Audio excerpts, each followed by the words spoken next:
even though they were elected 188 years apart. For some insight on the parallels between the two presidents, we're joined by Jon Meacham, who won the Pulitzer Prize for his biography of Andrew Jackson, American Lion.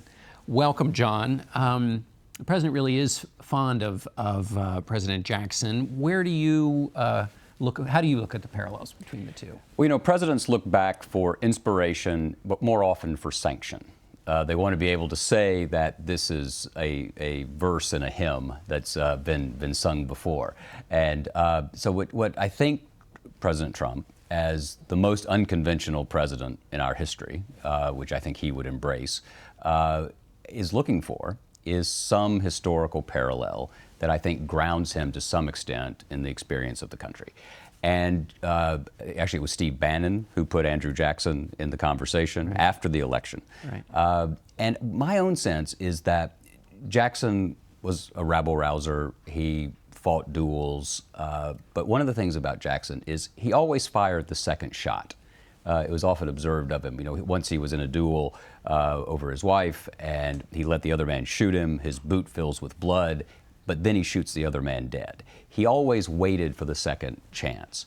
And I think that temperamental characteristic of waiting for the right opportunity is something that we just haven't seen this president do. So not a counterpuncher, but having restraint and doing it second. Exactly.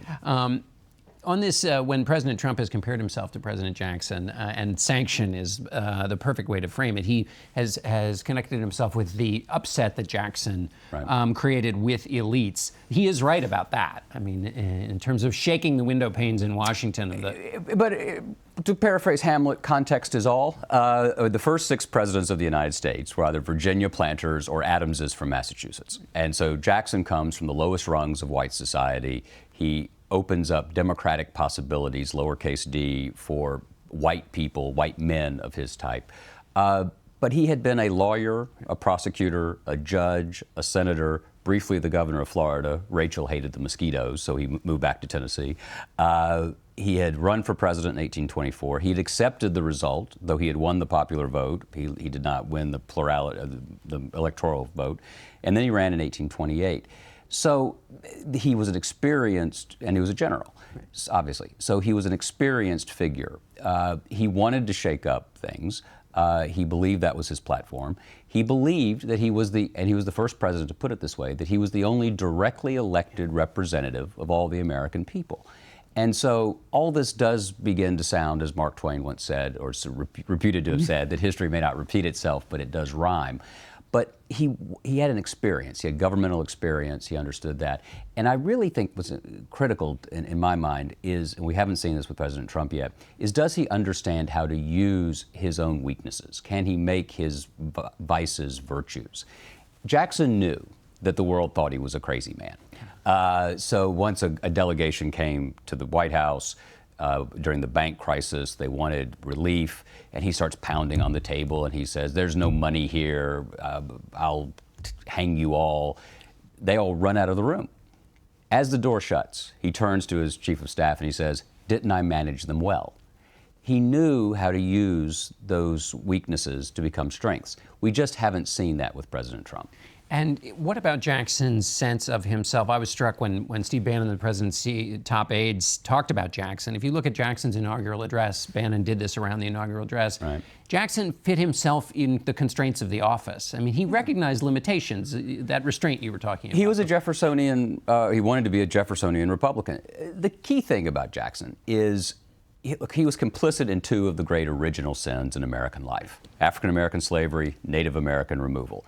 But on both those issues, we can't put the whole weight of that on Jackson because they were the nation's sins. And he may have been on the extreme edge of the mainstream, but he was still within the mainstream.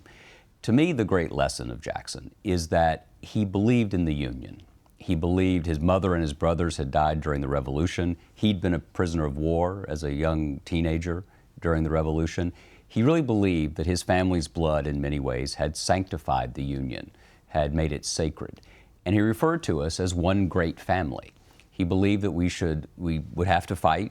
Democracy was like that. The point of democracy was to disagree, but it was to be within one family.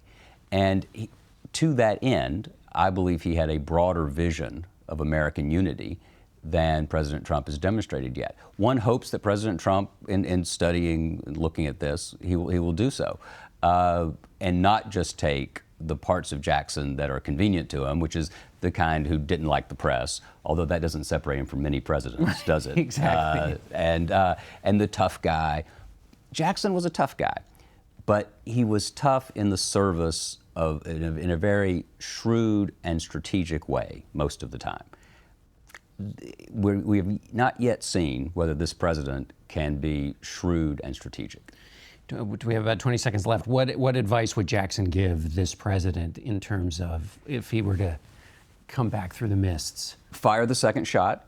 Don't pick so many fights. Pick ones you think you can win. And lead the whole country, because you become greater the more people you attract. Don't just lead your base, because that base is already with you. Expand it. Lead the country. Lead that great family.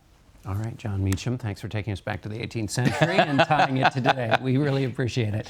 And stay with us. We'll be back in a moment.